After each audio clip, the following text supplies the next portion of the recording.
Network মার্কেটিংয়ের মধ্যে content creation মানে কন্টেন্ট ভিডিও বানানোটা কেন প্রয়োজন। সো আমি একটু কথা বলবো। যেখানে আমি এখন কি কাজ করছি আমি নিজেও জানি না, বাট আপনি এখন আমার ভিডিওটা দেখছেন।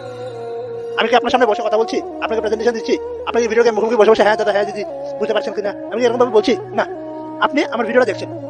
সো সেটা আমার ডিজিটাল চিন্ময়, সেজন্য চ্যানেলের নাম হলো ডিজিটাল চিন্ময়, কারণ আমি ফিজিক্যালি আপনার সামনে নেই, বাস আমার ডিজিটাল একটা অবতার, আমার একটা ভিডিও যে আপনার সামনে চলছে।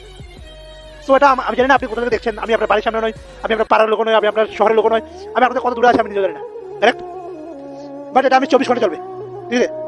বাট আমি আপনাকে একটা কথা 24 ঘন্টা বলতে পারবো না, মানে আপনার মোবাইলে যখন চালু থাকবে আমার ভিডিওটা আপনার মোবাইলে যখন চালু থাকবে আমার কথা আপনি প্রত্যেকবার শুনবেন, ঠিক আছে। সেটা হলো ডিজিটাল কন্টেন্ট ক্রিয়েশন। এটা আমি unlimited prospect, unlimited leads network marketing আপনারা এখান থেকে পাবেন, ঠিক আছে। সো হোপফুলি আমার কথাগুলো আপনারা বুঝতে পারছেন। সো যদি কিছু জানতে চান ডিজিটাল নিজের ডিজিটাল আফতার কেন দরকার, আরও বিশেষ করে জানতে চাইলে কমেন্ট করুন।